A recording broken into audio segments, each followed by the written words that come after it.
nos dirija con su Santo Espíritu y también seamos dirigidos en su Santa Palabra para que podamos entender este tema de mucha importancia y relevancia en nuestros tiempos en los cuales estamos viviendo. Oremos.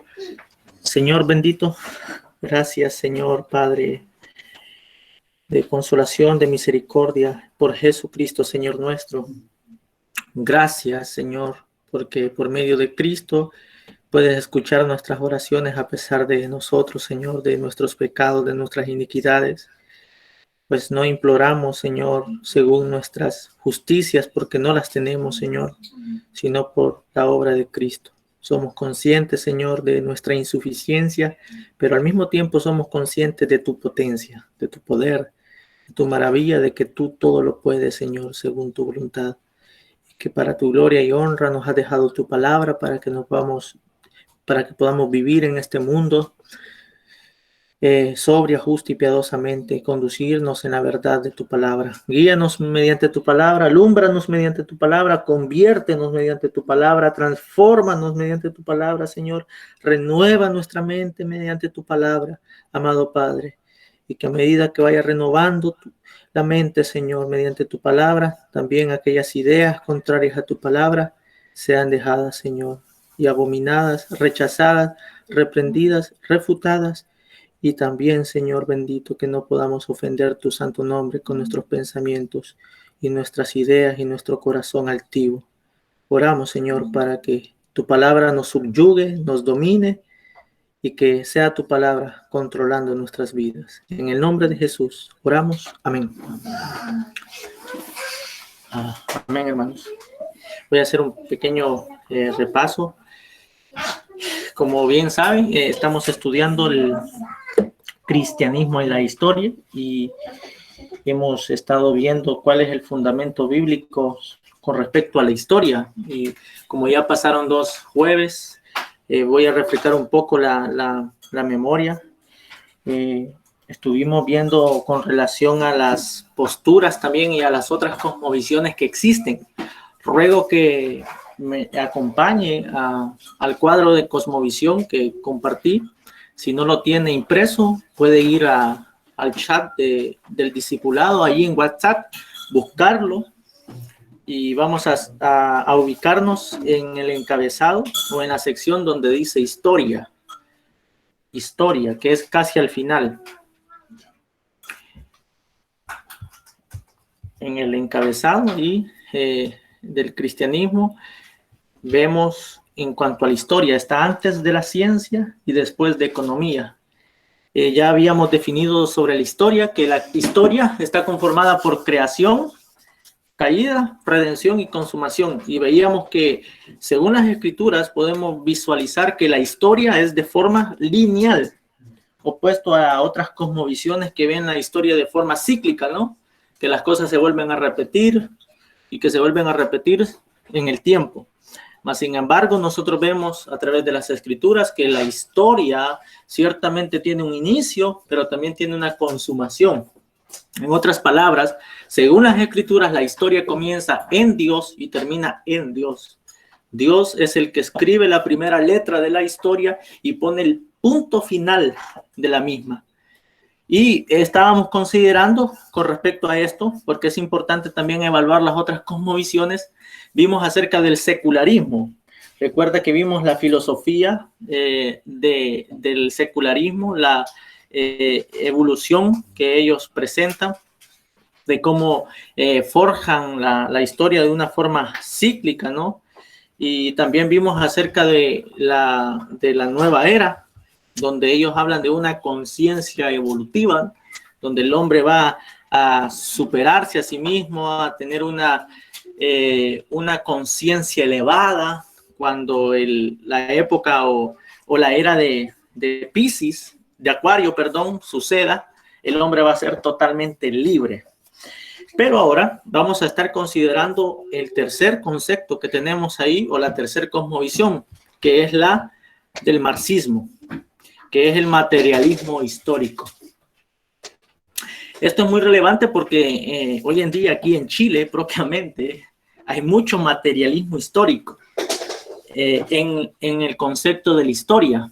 debido a que hay mucho movimiento que se conoce como marxista, comunista, socialista, en el cual nosotros podemos ver a través del contexto cultural que estamos viviendo, que la filosofía histórica de estas personas, aunque no lo conozcan, tiene un trasfondo materialista histórico.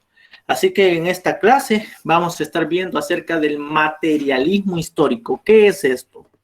¿Qué significa el materialismo histórico? Y vamos a estar primero presentando sus fundamentos, vamos a estar evaluando lo que creen los materialistas históricos y al mismo tiempo vamos a estar considerando las objeciones, cómo podemos refutar esa posición.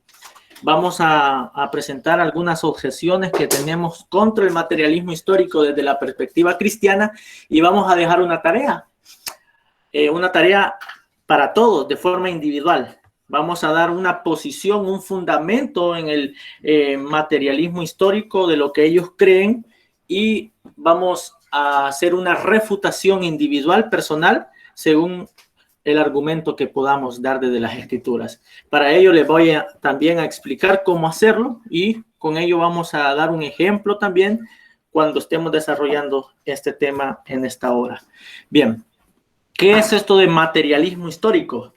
Bueno, el diseñador o el inventor o el que elaboró este concepto es este demonio que vemos ahí, Karl Marx. Este fue un filósofo que vivió en un tiempo donde lo que se conoce el feudalismo estaba en su máximo auge. Este hombre tomó muchas ideas ateístas, evolucionistas, y vio el contexto en el que estaba viviendo, donde los empresarios, o donde le llama él la burguesía, tomaba el control de la historia. Él dividió la historia en dos grupos, la burguesía y el proletariado, que le llama él. Pero, ¿qué significa esto del materialismo histórico? ¿Qué tiene que ver esto con la idea que este hombre diseñó? Bueno, cuando hablamos de materialismo histórico, no estamos refiriéndonos a que esta idea persigue la materia, o sea, como la riqueza. Ciertamente la conclusión del marxismo y del comunismo es eso, pero en cuanto a la filosofía de la historia, el marxismo tiene unas ideas que se desarrollan a partir del contexto histórico de lo que este hombre estudió. Y para ello, el materialismo histórico, en esta cosmovisión establecida por Marx, tiene como marco conceptual el materialismo histórico. Su meta es estudiar el cambio de las sociedades a través de la historia por medio de la materia. Es una interpretación desde la vida material del hombre, en su actividad productiva, en su naturaleza material, estudiando los hechos económicos y sociales, tomando como base la explicación y las contradicciones conflictivas en la sociedad, en toda la existencia humana. Esta definición que podemos dar es lo mismo que dice Marx en libros que él mismo escribió. Él plantó su cosmovisión en un libro que se llama Manifiesto Comunista y también en lo que se conoce como El Capital, donde esto fue una oposición al capitalismo. De hecho, el comunismo, o mejor dicho, el marxismo, surgió como una contraposición contra el capitalismo. Esta idea interpreta la historia de una forma también lineal, pero es curioso porque, como decíamos en las clases pasadas, un escritor alemán, Karl Loewig, dice en El sentido de la historia, en su libro, dice que estos hombres usan el cristianismo como fuente para desarrollar la historia. O sea, estos comen del árbol, pero desprecian su raíz, ¿no? Usan el cristianismo para desarrollar sus ideas, pero se contraponen al cristianismo. Entonces, no debemos extrañar porque esa fue la estrategia de la serpiente antigua. Tomó las palabras de Dios y las tergiversó, ¿no? Estos también, como hijos legítimos de la serpiente, toman las palabras de Dios o la historia en el desarrollo redentor y al final terminan, en este caso, interpretando una realidad ficticia, una realidad que no existe, o mejor dicho, en otras palabras, creando realidades que no las ha establecido Dios, sino que la serpiente a sí mismo ha tratado de influenciar en la vida de los hombres. Ahora bien, ¿recuerda usted cuando nosotros decimos la filosofía bíblica de la historia, ¿qué nos estamos refiriendo? En breves palabras, nos estamos refiriendo que el Señor es el Señor de la historia, ¿no? Estamos diciendo también que la historia ha sido establecida por Dios y Dios lleva a cabo la historia y en conclusión Dios consuma la historia. Desde ese punto de vista bíblico, el marxismo es contrario a la Biblia y es contrario al cristianismo. Realmente no hay posibilidad de simpatizar con el marxismo. No hay posibilidad de compatibilizar el cristianismo con el marxismo. No hay por ningún lado. Primero, porque el marxismo es ateísta. El marxismo es ateo. Y también en el concepto del desarrollo de la historia, también es ateo. Y por otro lado, también el estudio que lleva, en este caso, el marxismo, es a partir de la materia.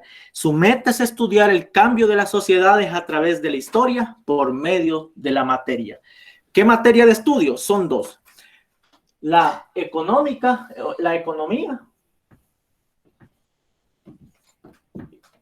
y la labor social.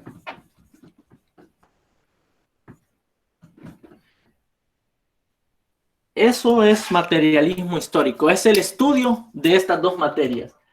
Economía y la labor social. En este caso es estudiar la economía, la explicación de la economía, el resultado de la economía y en este caso en la labor social arma dos grupos, la burguesía y el proletariado. Bien, estas cosas las voy a estar definiendo más adelante ya que vamos a ir por partes. Pero en breves palabras, hermanos, cuando ustedes escuchen el concepto de materialismo histórico, lo tienen que asociar rápidamente con el marxismo. Y al mismo tiempo, cuando lo asocian con el marxismo, tiene que venir a la mente estos dos conceptos. Esto estudia solamente dos cosas: economía y la sociedad. Economía y la labor social. En este caso, los medios de producción y la labor de la obra humana. Así que, ¿qué es lo que hace y cómo desarrollan la filosofía de la historia en el marxismo? Bueno, en la siguiente diapositiva, vea cómo Marx dice acerca de la historia. Esta filosofía de la historia afirma que la historia está conformada por el curso de las causas materiales y económicas. La vida colectiva es determinada por la estructura del poder. De ahí surge la idea de la sociedad sin clases. En palabras del mismo Marx, el motor de la historia es la lucha de clases, dice él. Para Marx, una idea no tiene valor si esta no es llevada a cabo. Es decir, la historia del hombre no cambia por ser crítico, sino por ser revolucionario, dice él. Bien. Esto es importante porque el mismo Marx se opuso a los filósofos de su tiempo y a los filósofos anteriores. Él dijo que los filósofos solamente trataron de explicar el mundo, pero que él venía a cambiar el mundo. Y eso no es lo que hace la idea marxista, o eso es lo que pretende hacer el marxismo. Cambiar el mundo según ellos para mejor, pero dado a la evidencia histórica también, al no tener a Dios en su presuposición, es miseria, es hambre, es pobreza. Literalmente se traduce en muerte. Pero vea cómo Marx define la historia. Dice que el motor de la historia es la lucha de clases. ¿De qué clases está hablando ahí? Está hablando de la burguesía y del proletariado. Marx divide estas cosas así.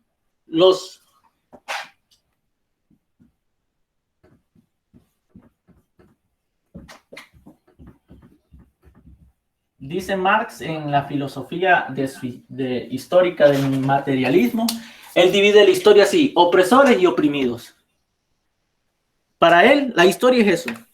Está conformada por la lucha de clases, de opresores y oprimidos. Hay opresores por un lado y oprimidos. Él dice, los opresores son mínimos, no son muchos, a lo que le llama él la burguesía, que tienen el control, en este caso, de la mano de obra del obrero. Y los oprimidos, por supuesto, dice él, son aquellos que no tienen, en este caso, medios de producción, sino que los opresores oprimen por medio de la labor o del empleo que le dan al trabajador un mínimo monto de dinero por el cual son oprimidos. Bueno, lo que Marx trata de decir es que la historia, en el devenir de la historia siempre ha sido esto, opresores y oprimidos. Ahora bien, ¿de dónde saca esas ideas este hombre? Ciertamente a través de la historia usted va a ver que hay ricos y pobres. Y la Biblia habla de los ricos y los pobres. Pero ¿de dónde saca este concepto de opresores y oprimidos? Es importante porque según hemos definido esta filosofía de la historia del marxismo, afirma que la historia está conformada por el curso de las causas materiales y económicas. Ellos dicen que es una lucha constante entre opresores y oprimidos. Es una lucha constante y para ello Marx concluye el motor de la historia, lo que desarrolla la historia en el tiempo es esto, el trabajo. Por eso Marx ve al hombre como un ser trabajador. Es decir, para Marx el hombre solamente nace para trabajar y para producir, para nada más. Entonces, en última instancia, el hombre no tiene ningún propósito aquí en la tierra, sino solamente trabajar. Hermanos, si solamente el propósito del hombre es trabajar, entonces ahí tenemos un problema, porque el propósito del hombre en la vida no es trabajar solamente. No es trabajar solamente. Nosotros conocemos a través de las escrituras que es conocer a Dios, ¿no? Y por medio del conocimiento de Dios nosotros glorificamos a Dios a través del trabajo. Pero para el marxismo no. Por eso el marxismo es incompatible, el comunismo, el socialismo y todos estos ismos es incompatible con el cristianismo. ¿Por qué? Desde punto de partida, para el marxismo, el motor de la historia es la lucha de clases. En este caso, ellos dicen que la lucha de clases es lo que desarrolla la historia y para ello, en otras palabras, la historia, dice Marx, se desarrolla mediante un proceso económico, avanzando hacia el fin de una revolución mundial consumada en una renovación del mundo. Para Marx, esto se obtiene mediante la revolución. Por tanto, los hombres hacen su propia historia y dirigen el curso de la misma.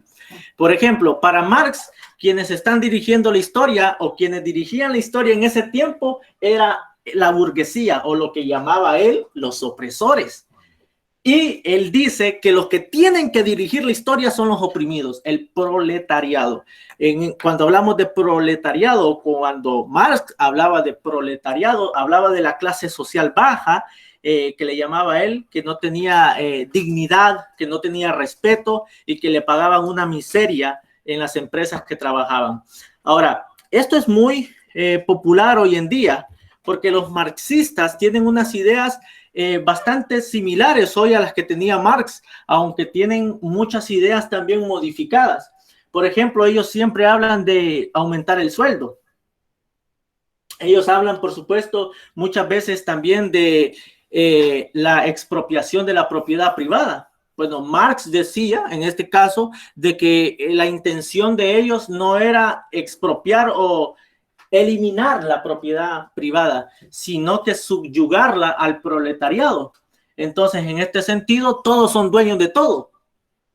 Ahora bien, esto también atenta contra las escrituras, porque la Biblia habla de la propiedad privada. Lo vamos a desarrollar más adelante cuando veamos en el asunto del intervencionismo y de también cómo debemos nosotros con respecto de ver el punto de la economía. Nosotros creemos de la administración de la propiedad privada, mientras que el marxismo en su filosofía cree en el intervencionismo. Todos somos dueños de todos. Por tanto, él veía una injusticia ver que la burguesía, según él, o que los opresores no compartieran sus bienes con los oprimidos, sino que más bien los seguían oprimiendo. Y para ello, él dice, vea el mesianismo de Marx. Por eso, hermanos, el comunismo hoy en día, el marxismo en Latinoamérica propiamente, tiene un tipo de avivamiento, donde las personas están buscando una renovación, ¿no?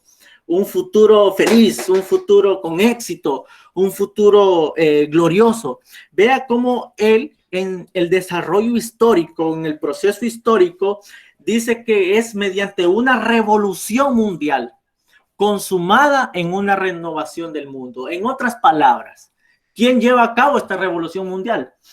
Para el marxismo, en la filosofía de su historia, del materialismo histórico, es el proletariado. Él dice que como los oprimidos son muchos, va a haber un momento donde se van a rebelar contra los opresores. Los oprimidos, en este caso, el proletariado, la mano obrera, se va a rebelar contra la burguesía, contra los empresarios, contra los dueños de empresas, contra la propiedad privada. Para ello, él dice que los oprimidos van a tomar el control de la sociedad y así va a haber una renovación del mundo. Eso, por supuesto, es un mesianismo, eso es un milenio para ellos. Y van a hacer todo lo posible para alcanzar ese objetivo. ¿Y desde dónde salen estas ideas? Propiamente, nosotros podemos concluir que son unas ideas que están opuestas a la palabra de Dios. ¿Por qué? Vamos a ver cuáles son los fundamentos de esta postura y también las objeciones que vamos a presentar. Primero, veamos la línea de la historia en el marxismo, la línea de tiempo. Vea cómo Marx y los comunistas marxistas dividen la historia. Primero, el estado primitivo. Segundo, el salvajismo. Tercero, el barbarismo. Cuarto, el esclavismo. Quinto, el feudalismo. Sexto, el capitalismo y último, comunismo. Como han notado, la historia en el marxismo tiene relación con hechos económicos y sociales. El fundamento para este desarrollo histórico es lo que se conoce como la dialéctica hegeliana o de Hegel. Explico esto. ¿Qué es la dialéctica? Vea cómo esto lo vamos a entender cuando estemos estudiando un poquito más adelante el asunto de la objeción. La dialéctica es la afirmación y la contraafirmación, eso significa. Y una dialéctica o la dialéctica está conformada por tesis, una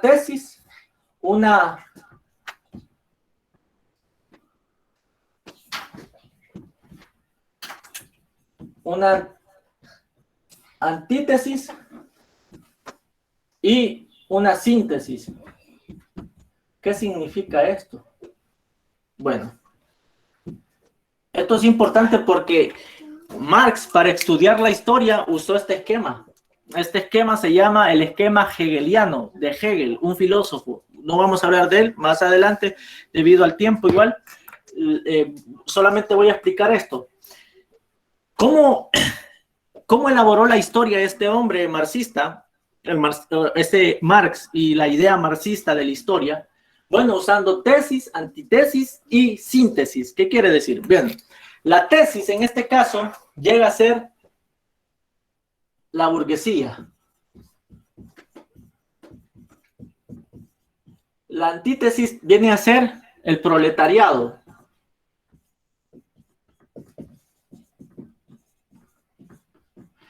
La síntesis viene a ser exactamente. O la sociedad sin clases.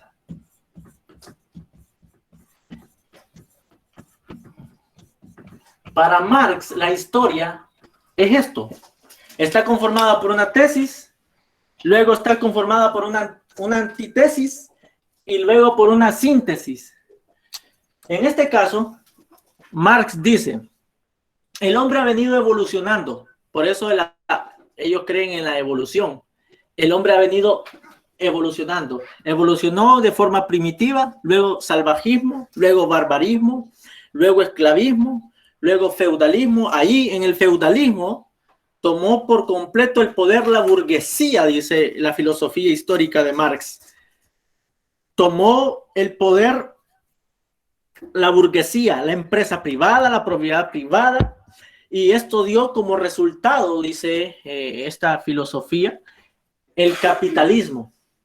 Y para dar como resultado el comunismo, o lo que se conoce la sociedad de clases, es necesario una antítesis. Y en este caso es el proletariado. Para que se pueda ver una sociedad de clases, alguien se tiene que rebelar. Anti, recuerde que significa contra, ¿no? Contra la tesis. O sea, la antítesis está contra la tesis. En este caso, el proletariado debe estar en contra de la burguesía, de la tesis. La burguesía, por supuesto, tiene en este caso, según Marx, está desarrollada por el capitalismo, feudalismo, y para dar producto o para dar como resultado el comunismo o lo que se conoce como la sociedad de clases, debe haber una antítesis. El proletariado debe de rebelarse. Bueno, si usted le pregunta a un marxista que conoce del tema, él le va a decir que Chile está viviendo este proceso. ¿Podríamos decir nosotros que es cierto? Hay un proletariado a lo que le podríamos llamar la sociedad, o como le llama el marxismo, la sociedad que no tiene empleo, o la sociedad que no tiene un salario digno, o que no tiene un medio de producción para sacar adelante su familia, que necesita el control o la empresa privada y ser dueño de esa empresa privada incluso para desarrollar su potencial.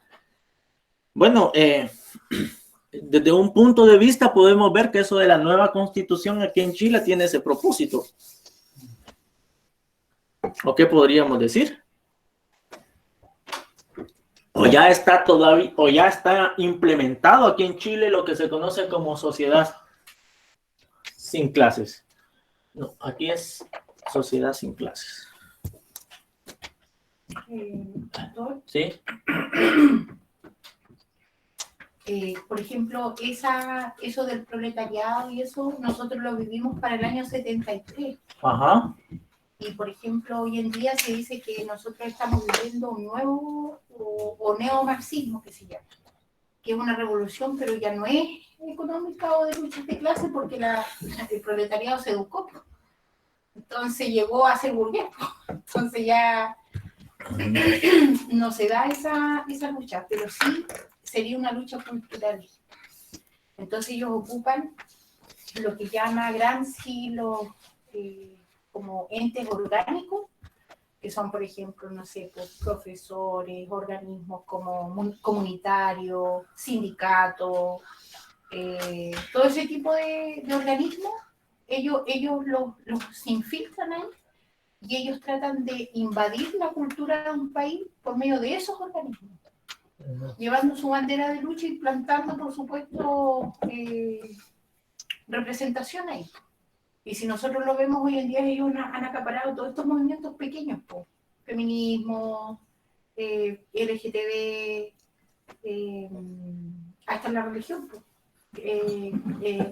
cristianismo liberal, todo lo que es sindicalismo, igual está influenciado ellos. O sea que se avivaron, ¿no? Es el neomarxismo. Claro, de hecho, una de las cosas que llama la atención en este tiempo es que este sistema lo que le interesa ahora es hacer ver que todo lo que está en nuestro país como sociedad está mal. Es la única forma de ellos poder implantar, por ejemplo, no sé, por una corriente de pensamiento que se rebele contra todo lo que existe, pero primero presentando que lo que existe está todo mal.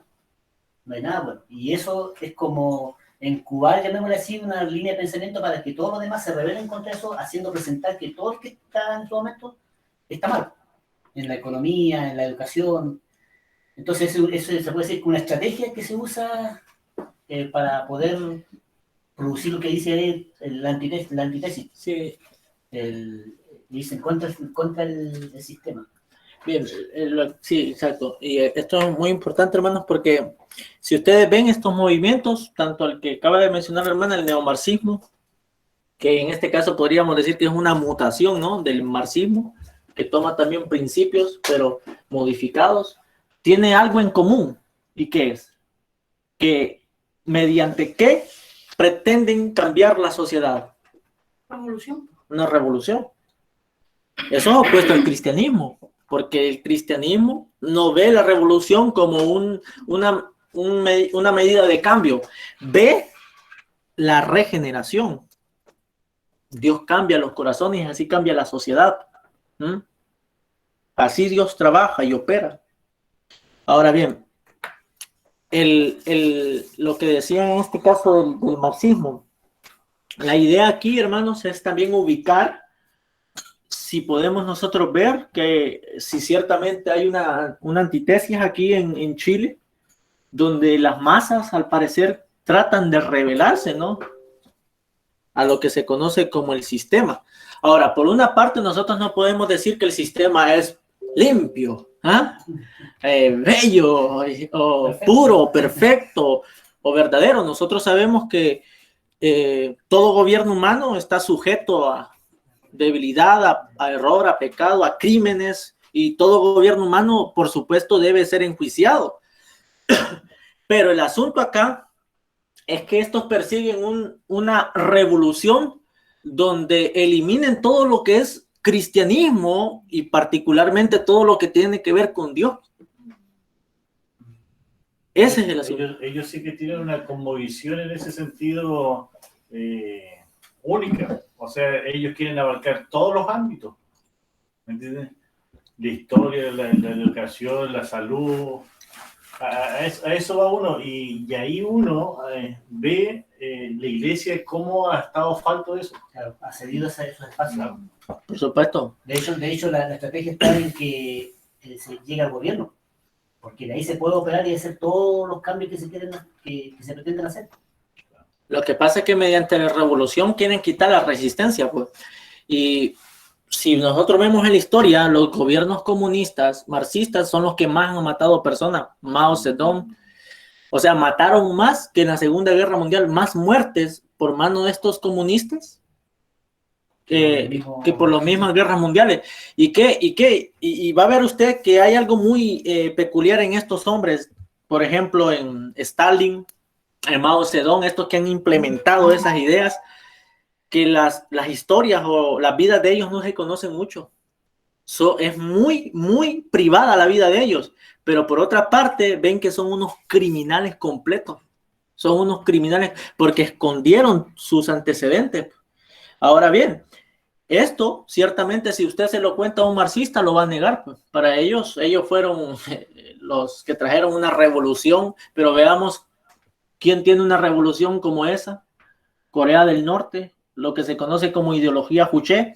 ¿Qué dice la ideología Juche de Corea del Norte? Que el hombre es dueño de su destino y tienen una economía autárquica, que significa que nosotros nos abastecemos solamente, no necesitamos ayuda externa. Por eso también, particularmente ese país está sumido en la miseria, porque los países en sí mismos se tienen que relacionar, lo que nosotros conocemos como libre mercado o liberalismo económico. Los países se tienen que relacionar entre sí para poder potenciar su desarrollo económico, social y internamente cultural. Ahora, qué importante esto, hermanos, porque ¿dónde creen ustedes que radica el problema de estas ideas, tanto del neomarxismo y del marxismo? Me gustaría que participen también los de acá, los que están en línea. Igual, participemos todos, pero los que están en línea me gustaría también que pudiesen participar. ¿Dónde creen que está el problema? Mientras los hermanos piensan, hermano, pillé con respecto a lo que decía el hermano Víctor, y Gramsci decía, la única forma que tenemos para hacernos del poder como comunistas no es lo que hizo Marx. Nosotros debemos infiltrarnos en la sociedad, infiltrarnos dentro de la iglesia, infiltrarnos en la comunidad educativa, lentamente e ir transformando y ridiculizando las tradiciones que se han sostenido históricamente, a fin de ir destruyéndolas y formando la sociedad que nosotros queremos. Esa también es dialéctica hegeliana. Ellos Tesis, bautizan sí. la sociedad pues, con su doctrina. Es todo un plan. Si no se Claro. fija, es todo un plan, no es algo que sale así de la nada, es un plan. Que empezó el año pasado, esto viene hace hartos años. Estamos hablando de hace 4 siglos, el desarrollo, cómo se conoce el marxismo. Y las ideas están, por supuesto, bien pulidas. Entonces, pero eso que acaba de decir usted es muy importante porque ¿dónde quieren atacar ellos? Los fundamentos. La familia, la iglesia. Ahora bien, ¿tendrá éxito? Veamos. Vamos a ver en estos momentos, porque ellos hablan de un mesianismo, pues. Un mesianismo, donde ciertamente al final esto del proletariado solamente son como los conejillos de India, ¿no? Que los mandamos, pero el proletariado al final se convierte en un grupo de parte de la burguesía, pues, porque al final los mismos que aplican este socialismo, marxismo, terminan siendo ricos y la gente siempre siendo pobre. Pues. La revolución de la granja de Orwell. De El chancho reunió a todos los animalitos y terminó convirtiéndose en el dueño de la granja. ¿Sí? La misma idea, todos persiguen el poder, pues. Los que están en línea. Bien, en este aspecto, hermanos, el marxismo que estamos viendo en la tabla que estamos ubicando del materialismo histórico, desarrolla la historia así. ¿Es correcto? No. ¿Por qué? Primero, porque elimina a Dios del discurso. Ese es el problema o el fundamento de toda cosmovisión marxista, ya sea neomarxista, no importa cuál sea. Si una cosmovisión elimina a Dios de su cosmovisión, está mal. Pero no a cualquier Dios, por supuesto, porque la nueva era tiene su Dios. El islamista tiene su Dios. Incluso el marxismo tiene su Dios, es su propio pensamiento, su propia filosofía. Pero nosotros sabemos que hay un único Dios verdadero. Y ese único Dios verdadero, cuando se elimina, o cuando en este caso se ubica otro Dios en lugar del Dios verdadero en la vida y en el pensamiento, da como resultado la muerte, y como resultado, usted sabe que hay una condenación. Pero estos sistemas o estas cosmovisiones tienen como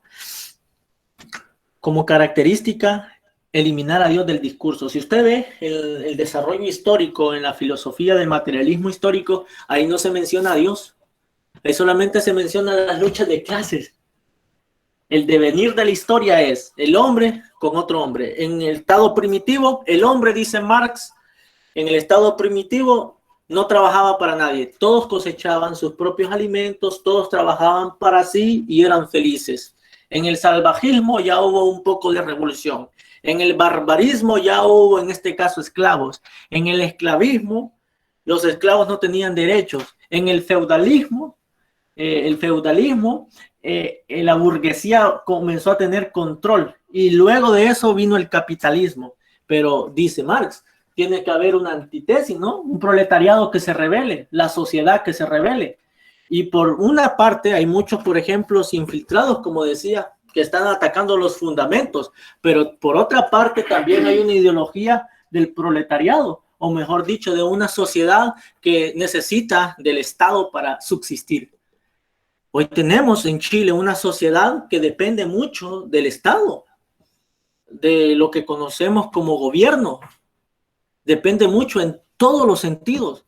Le ha confiado todas las áreas al gobierno para que el gobierno en sí mismo pueda definir lo que es correcto y no. Nunca el Estado ha sido la vara para medir lo que es correcto y no.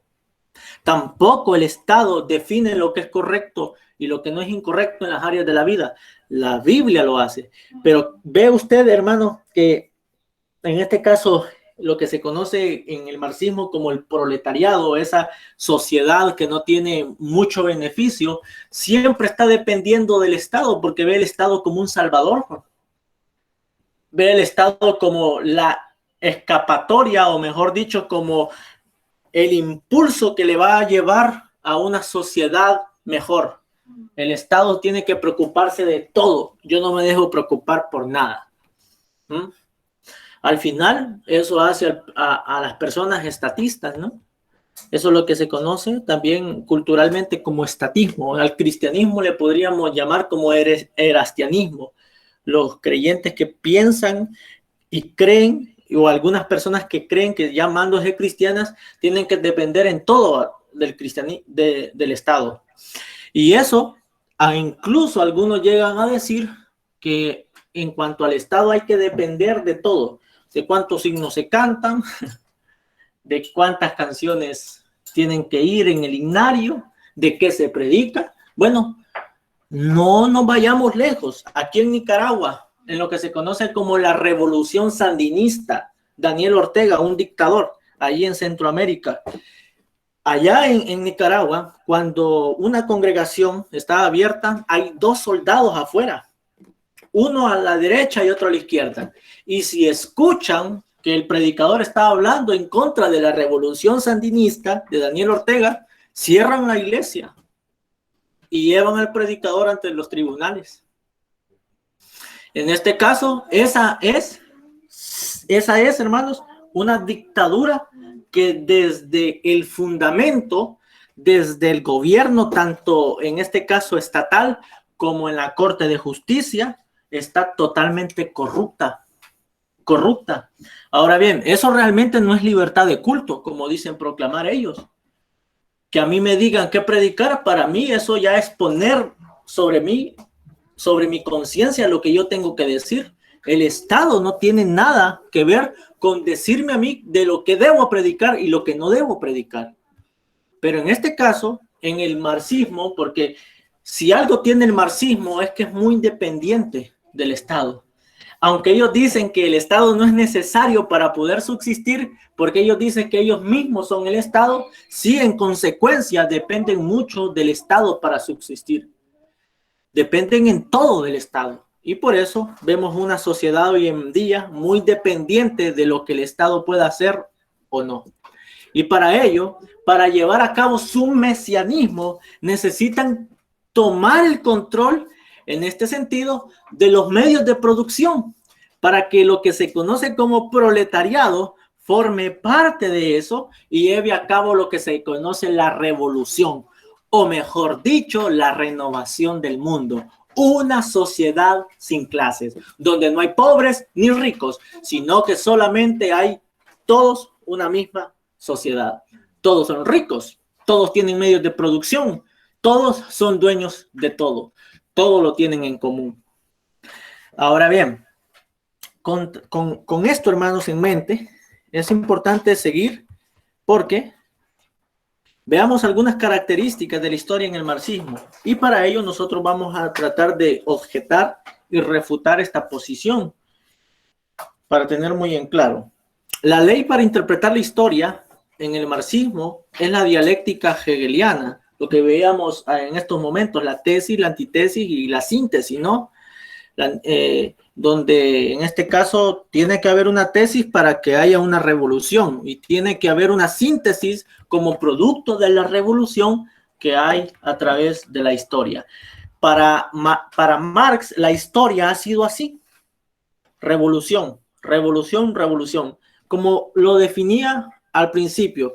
Según Marx, dice que el motor de la historia es la lucha de clases. Segundo, si usted nota que en el marxismo el campo de estudio es la materia, los hechos concretos en la historia son económicos y sociales. Tercero, el ateísmo. El fundamento relacionado a lo espiritual para el marxismo es: la religión es el opio de los pueblos. ¿Han escuchado esa frase? ¿Saben qué significa en realidad esa frase? La religión es el opio de los pueblos. La droga. Es como la vía de escape para los pueblos. Por supuesto, para Marx dice que la religión adormece al hombre. No le permite que tenga una revolución. ¿Por qué? Porque para ellos el cristianismo promete un cielo y promete un plan de escape. Por tanto, dicen ellos, la religión cristiana no busca una revolución porque está esperando un cielo. Y eso lo mantiene adormecido. De lo cual ellos dicen, necesitamos una revolución, pero ya. Porque el beneficio debe ser para nosotros en esta tierra. Ellos no esperan, en este caso, para un escape, o mejor dicho, un cielo. Eliminan a Dios de su discurso y por eso dice que la religión mantiene dormida a la gente, a los pueblos. Porque en conclusión él dice que la religión promete un más allá. Por ejemplo, incluso en el budismo se promete, ¿no?, una reencarnación, ¿no? O sea, tú mueres, pero te vas a volver a reencarnar. Y en todas las otras cosmovisiones prometen un punto de esperanza falso. Pero si hay algo característico en el cristianismo, es que promete una esperanza gloriosa en saber que ciertamente nosotros somos peregrinos y extranjeros en esta tierra y que vivimos en esta tierra, pero no somos del mundo. Somos de Cristo y nuestra ciudadanía, según Filipenses, está en los cielos. Nosotros, amados hermanos, ciertamente estamos en la tierra, pero no pertenecemos para siempre en esta tierra, porque esta tierra va a ser renovada. Pero para el marxismo no. Para el marxismo, en la filosofía del materialismo histórico, la tierra debe ser reconstruida por medio de la revolución que deben traer las masas. Así va a haber una gloria y una hermosura en el mundo, donde todos serán dueños de todo. Por tanto, la religión mantiene dormida a las personas y para ellos no es necesaria la religión. El asunto es que al argumentar de esa forma, ellos se están también ubicando en una opinión religiosa. Todo lo que hables tiene que ver con religión, desde el punto donde lo tomes. Si ellos niegan en este caso que la religión es el opio de los pueblos, ciertamente el marxismo también es religión, porque es idea, porque son conceptos, porque son materias de estudio que se desarrollan en el campo del mismo marxismo o de su misma filosofía. Pero lo que ellos tratan de decir es que la religión cristiana, en otras palabras, no es necesaria, porque te está proveyendo una visión de lo que puede haber más adelante, en este caso del cielo. No es necesario. Necesitamos, por tanto, según ellos, o necesitan, por tanto, según ellos, eliminar la religión. 4. El hombre existe para trabajar y la lucha constante se divide en dos, opresores y oprimidos, también conocido como burguesía y proletariado, siendo el proletariado que toma el dominio en la historia venidera. Ahora, estas son características de forma general en la dialéctica o en la historia o en el materialismo histórico del marxismo. Noten la ley que ellos usan para interpretar la historia, lo que se conoce como dialéctica hegeliana, ¿no? Tesis, antitesis y síntesis. En este caso, en el campo de estudio, ellos toman la materia, aquellos hechos concretos en la historia, tanto económicos y sociales. En tercero, toman también el ateísmo, el fundamento, porque ellos no creen en lo espiritual, por eso se llama materialismo histórico. No creen en el espíritu, no creen en lo espiritual, creen como campo de estudio solamente en la materia. Y en cuarto lugar, el hombre existe para trabajar. Ahora bien, vamos a ver y vamos a responder con algunas objeciones a esta cosmovisión de materialismo histórico, la filosofía bíblica de la historia frente al materialismo histórico. Bien, vamos a refutar, hermanos, el materialismo histórico y para ello vamos a participar en este momento y me gustaría que participemos. Voy a dar el fundamento, el primer fundamento marxista. El primer fundamento marxista es la ley hegeliana o la ley para interpretar la historia en la cosmovisión marxista es la dialéctica hegeliana materialista. Consiste en tesis, de así llamamos burguesía, antitesis y proletariado y síntesis el triunfo del proletariado por revolución. Como resultado, los medios de producción serán de todos y no de unos pocos. Bien, ¿cómo podemos refutar esto? ¿Será cierto? Porque tenemos que ver ciertamente si esto es en el desarrollo, en el devenir de la historia, debe ser así, que para interpretar la historia necesitamos un concepto dialéctico hegeliano. Tesis, antítesis y síntesis.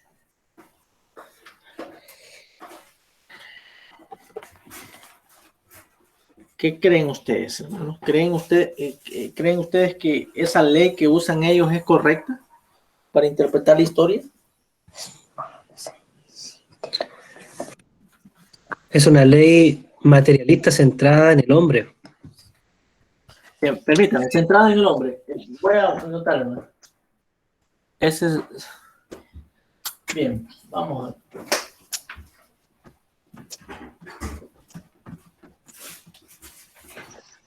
Promueve la codicia porque colocar en una constante comparación o pelea a los que tienen más con los que tienen menos, generando una falsa ilusión de desigualdad.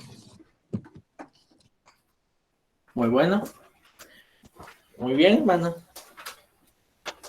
Viola el mandamiento de no robarás Sí, violar el mandamiento, no robarás. y no codiciarás.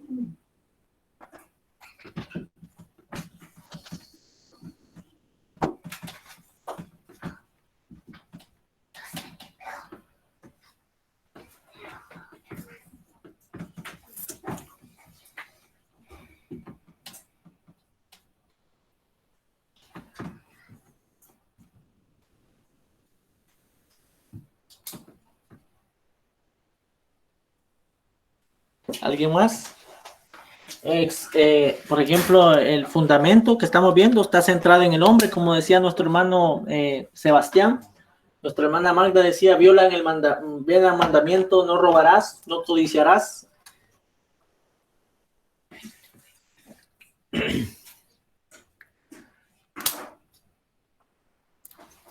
Porque esa revolución tiene que lograrse, ¿no? Tomando los medios de producción privados, no respetando la propiedad privada, pues y eso es robar.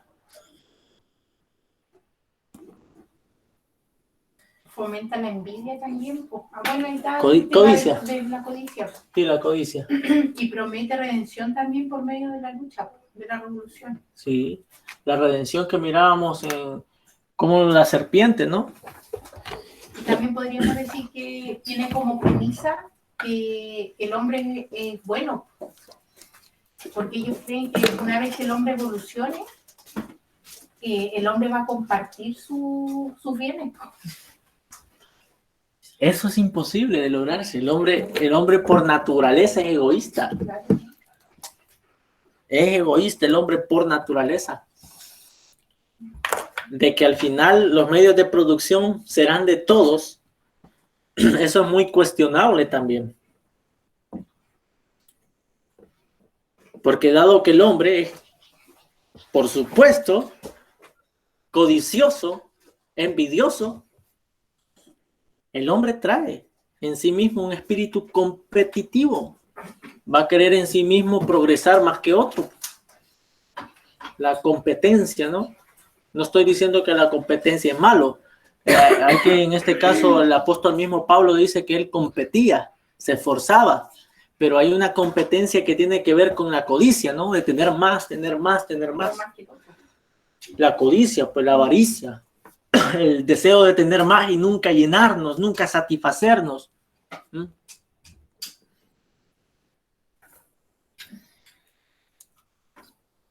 La ley para interpretar la historia en la cosmovisión marxista es la dialéctica, como decía hegeliana, ¿no? El argumento y el contraargumento, y este contraargumento debe generar una síntesis, un resumen de todo.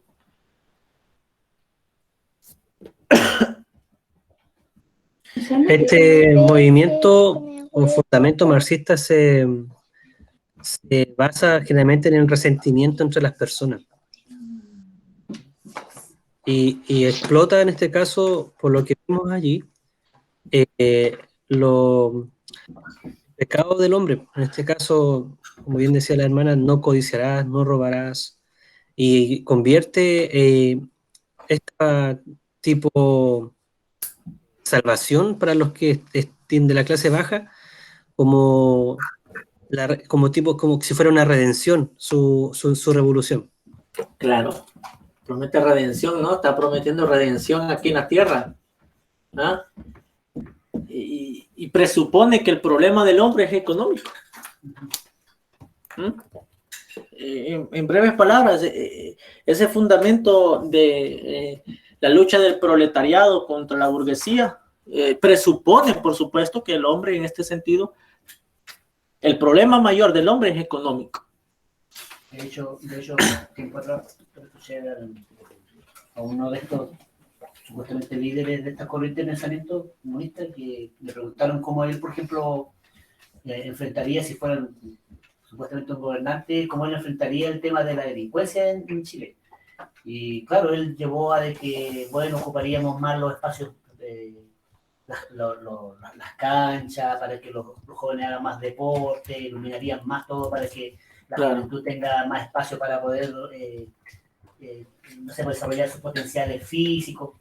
O sea, la pintó bonita, así a simple vista, pero cae en el vacío de que uno entiende por la escritura de que el problema del joven, por qué está delinquiendo, no es por un tema de que no tenga cancha iluminada, es porque el corazón está contaminado de pecado. Entonces eso es claro, la gente que no tiene el discernimiento la compra, pero ese no es el problema básico. Entonces me llamó la atención eso porque va mucho a eso, a como, no sé, por tratar de pintarle un mundo de colores a la gente. Y eso es lo que trata esta ideología, esta cosmovisión.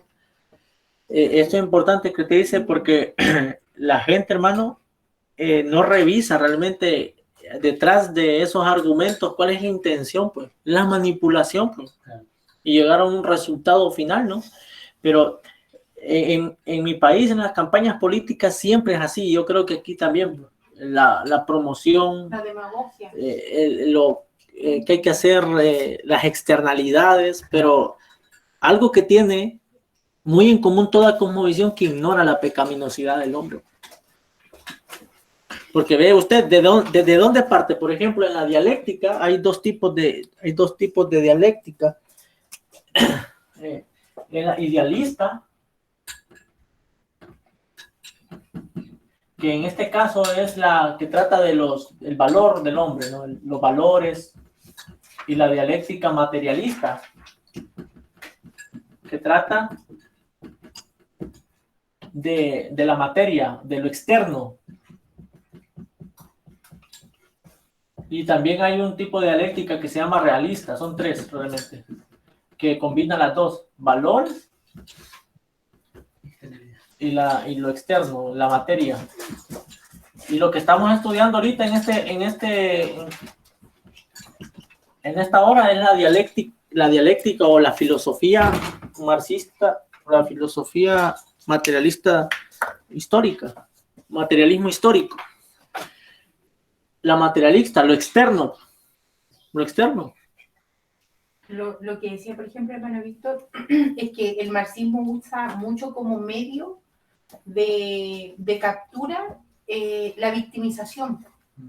Entonces le dice al hombre que él no es malo en sí mismo, sino que el problema es su medio ambiente. Ahí está la estructura. Claro. Ese es el problema, no, es la estructura.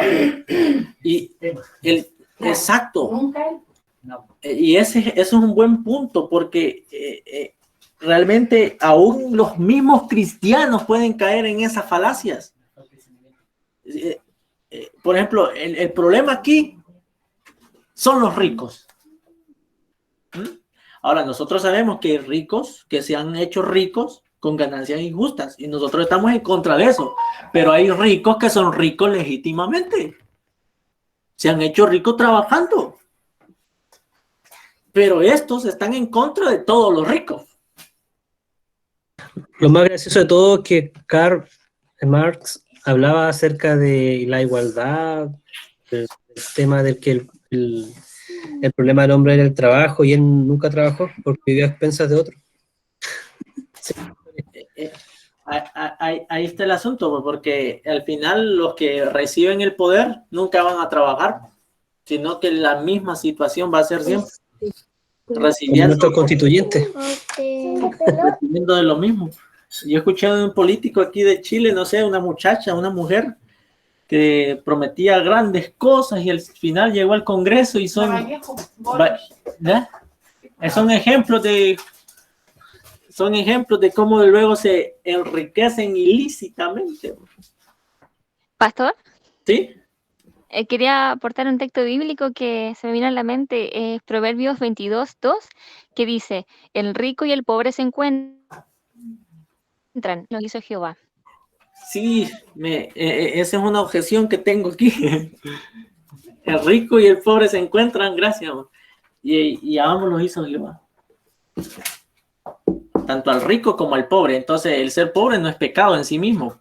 El no trabajar siendo pobre es el pecado. Y Jesús mismo también dijo, por el pobre los tendréis. Con vosotros siempre. Y se nos llama también a hacer misericordia con los que son pobres, pues. Eso es lo hermoso de la enseñanza del Señor, porque Él, la enseñanza que da es que en este caso el rico tiene que tener cuidado también del pobre. O sea, no es balanceado, es equilibrado el consejo del Señor, pues no se presta para que ninguno tome abuso de otro. Sí, ninguna autoridad debe tener abuso, ni un hombre sobre otro hombre. Pues de hecho, el hombre fue creado no para gobernar sobre el hombre. Dios es el Señor sobre el hombre, pues, y fue creado para que Dios gobernara sobre él. El hombre, por supuesto, se ha revelado. Ahora, en definitiva, amados hermanos, podemos nosotros concluir que el marxismo con el cristianismo no es compatible, solo viendo el primer fundamento. Pero hoy, lamentablemente, en las iglesias está saturado de estas ideas. Están saturados. Incluso algunos cristianos que les ha alumbrado el evangelio han descuidado esta área de conocer también las posiciones o nunca se han puesto a cuestionar la vana manera de vivir que heredaron de sus padres. Y en consecuencia de eso viven engañados, esperando soluciones en este sentido, donde el hombre va a tomar el control y que el hombre va a llevar las cuerdas o los hilos de la historia para su fin último. O como decíamos anteriormente, algunos ven que es la estructura el problema. El marxismo y toda cosmovisión tiende a ver eso. La estructura es el problema. No es necesario este tipo de estructura. Bueno, primero, estamos en contra del orden social bíblico porque Dios instituyó el gobierno civil. Ahora, que el gobierno civil y que el Estado, hermanos, esté corrupto es a causa del corazón. Pero en sí mismo, Dios instituye el gobierno civil para que gobierne con justicia, con equidad. Y también instituye la familia e instituye, por supuesto, la iglesia. Este orden social bíblico debe siempre existir. Y, por supuesto, en el panorama histórico redentor siempre va a ser la iglesia, la familia y el gobierno civil hasta la consumación de Cristo será. Amén. Bien.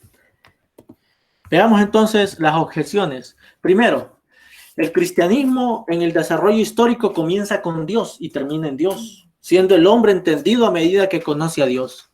Por tanto, para el cristianismo, en la cosmovisión cristiana, la ley para interpretar la historia es la Sagrada Escritura. Segundo, el hombre cristiano estudia la historia a partir de la obra de Dios. Vean qué importante esto, porque si usted nota en el marxismo, en el materialismo histórico, se ve la lucha de clases como el punto de partida para el estudio. Lo que ha pasado durante la historia, que hay una lucha de clases, burguesía con proletariado, pobres contra ricos, ricos contra pobres, oprimidos versus opresores, opresores versus oprimidos. Esa es la dialéctica histórica materialista marxista. Pero, ¿dónde comienza? En el hombre, ¿no? En el conflicto del hombre. Por eso, hermanos, nosotros, si vamos, por ejemplo, con el joven Agustín en educación cristiana, ¿de dónde comenzamos a estudiar historia? Comenzamos a estudiar historia desde Génesis capítulo 1. Porque la historia, nosotros la podemos comenzar desde, algunos comienzan desde Cristóbal Colón, que descubrió América. O algunos comienzan desde la historia del cristianismo del post-apostólico del siglo II. Sí, se puede estudiar historia de esa forma, pero estás comenzando con el hombre. Pero cuando tú comienzas desde la Biblia, Génesis, abarcando todos los libros de la Biblia, estás comenzando con Dios y verás que en el capítulo último de Apocalipsis, la historia concluye con Dios y nosotros en él. Por tanto, si nosotros vamos a estudiar historia, debemos usar la ley para interpretar tal historia, que es, por supuesto, la Sagrada Escritura. Ahora bien, estas ideas marxistas se han infiltrado tanto en la religión, como decía la hermana, pero también se han infiltrado en la educación. ¿Cómo se está estudiando hoy en día la historia en la educación? Comienzan en la evolución, y si algo tiene el marxismo, que como cosmovisión tiene la evolución. Comienza de la evolución y así se va con lo que se conoce como el origen de las especies, de la selección natural, y va desarrollando la historia de esa forma. Ahora, eso es inconsecuente porque no hay ningún testigo de eso. No hay ningún testigo de la evolución, no hay nadie. Son presuposiciones humanas que son de pensamientos irracionales caídos. No hay bases de ninguna forma para la evolución, no hay ningún tipo de base. Solamente lo que llegaron a la conclusión es mediante la observación, pero nadie estuvo ahí para decirlo. Mientras que Dios sí, y Dios dice en la historia redentora, y dijo Dios, sea la luz, y fue la luz. ¿Quién fue testigo ahí? Dios. Y es por eso que, como les decía, hermanos, la cosmovisión cristiana comienza en primer lugar desde las Escrituras. Necesitamos creer en la infalibilidad de las Escrituras, ¿no? En la inerrancia de las Escrituras. Si nosotros no tomamos como fuente, como inerrante, como infalible la Biblia, vamos a estar mal. Porque vamos a estar ahí tambaleando, como dice Efesios, como niños fluctuantes, llevados para aquí y de allá por todo viento de doctrina. Bien, en segundo lugar, si usted ve que el materialismo histórico estudia, por supuesto, la economía y la labor social desde una óptica materialista, ignorando, por supuesto, el espíritu y todo lo que tiene que ver con Dios. Pero nosotros los cristianos estudiamos las obras de Dios o la historia a partir de las obras de Dios. Veamos ahí Salmo 8, 3 al 9.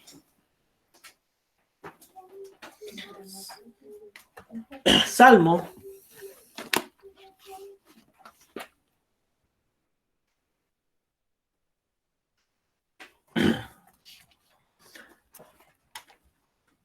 8, capítulo 3, verso 9.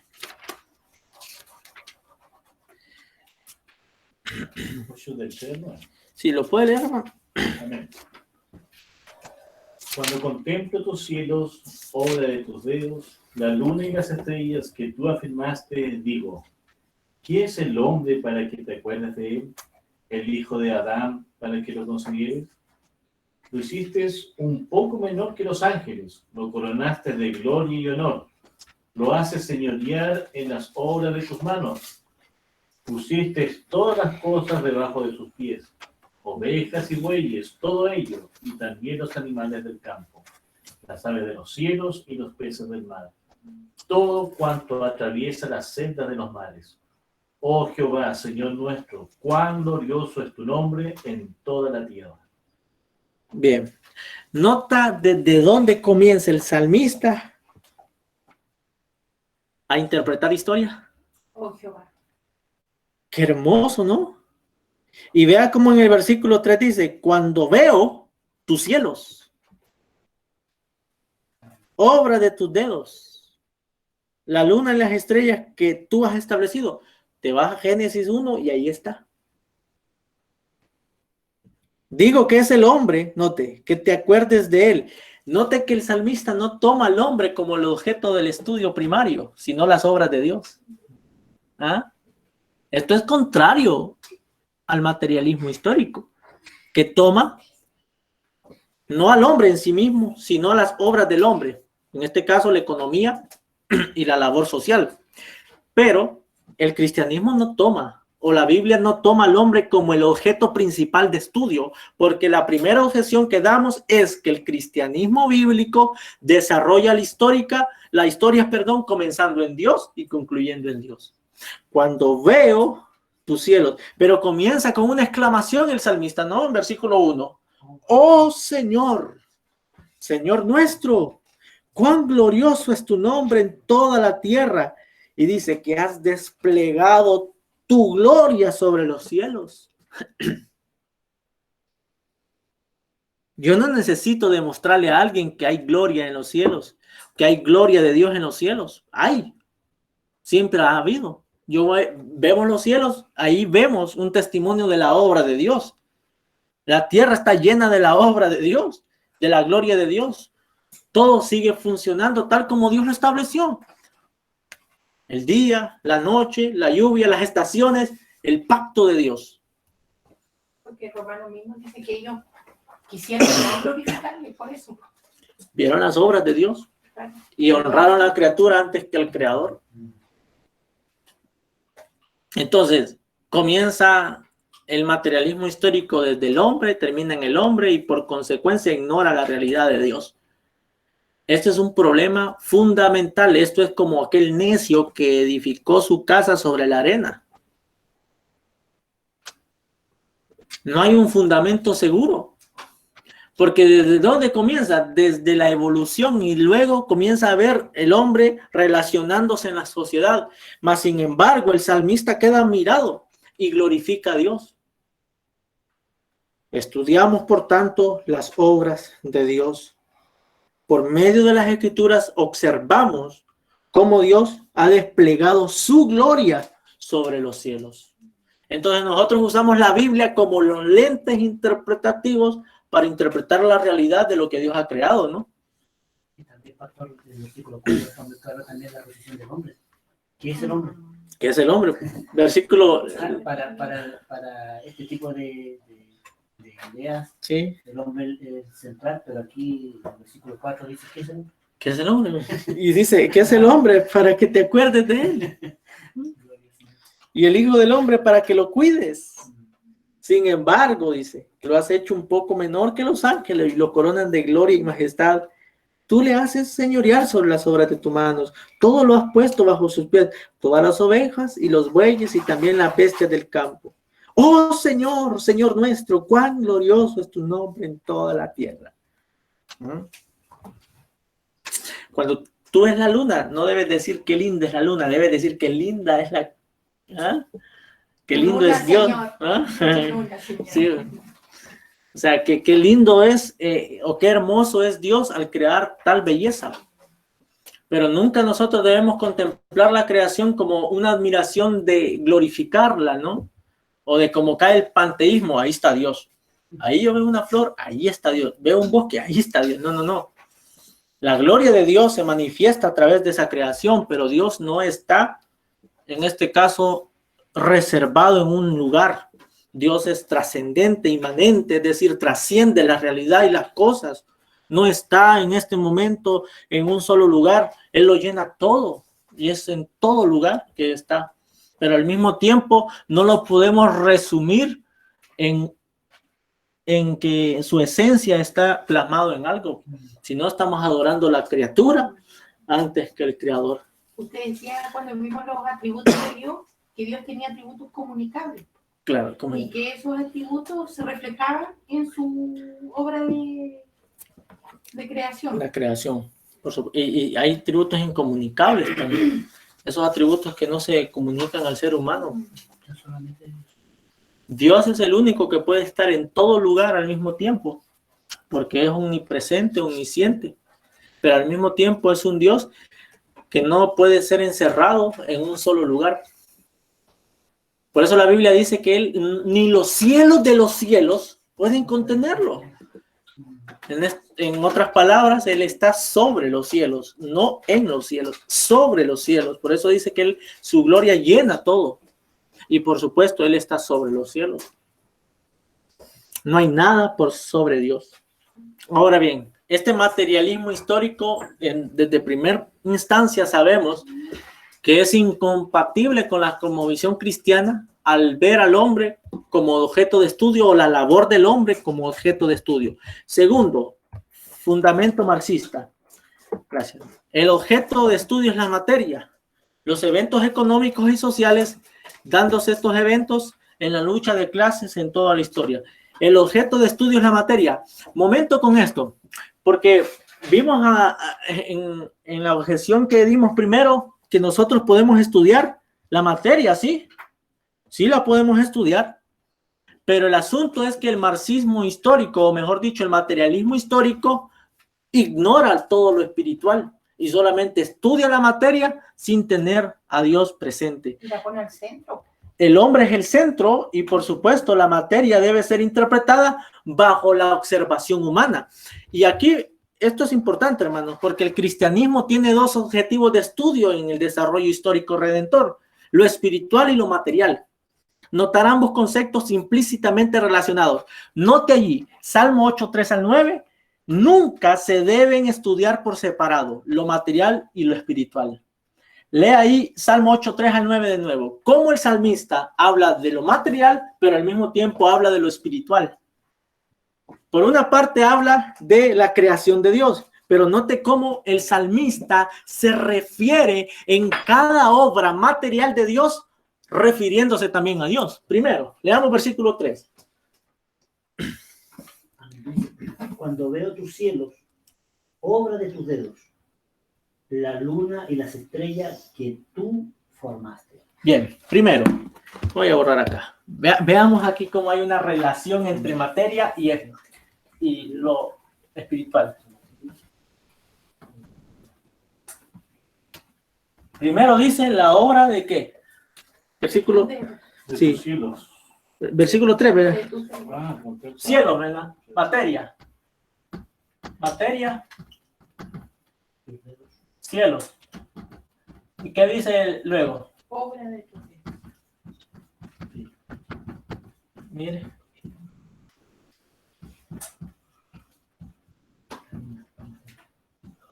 Obras de tus dedos. Luego dice La luna y las estrellas, la materia, luna y las estrellas. y las estrellas. Y luego dice Que tú formaste. tú. Afirmar. Antropomorfismo.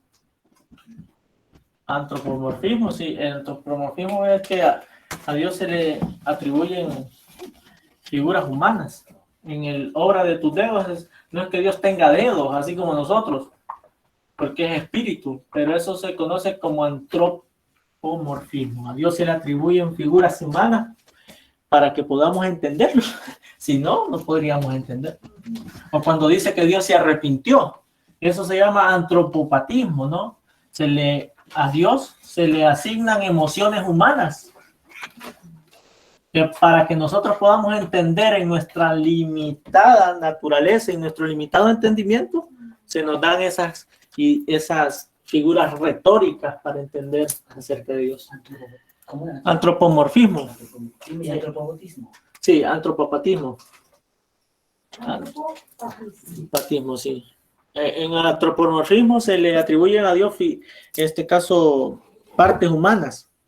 En el antropopatismo se le atribuye a Dios emociones humanas. Sí. Bien. Cielos, obra de tus dedos, luna, estrellas, tú afirmaste. ¿Qué más? ¿Qué dice el salmista? Note que en cada versículo relaciona ahí. ¿Qué es el hombre? Ajá. Para que te Hombre. acuerdes de él. Hombre. Como si Dios tuviera memoria. Uh-huh. Acuerdes. Se está refiriendo a él, ¿va? Claro. El hijo de Abraham, para que lo consideres. Uh-huh. El hijo del hombre, para que lo cuiden, ¿no? Aunque lo visites, dice la verdad. visites, consideres también. Es como para que lo preserves. Lo hiciste es poco menor que los ángeles. Poco menor. Que los ángeles. Ángeles también es espiritual. Ajá, ángeles.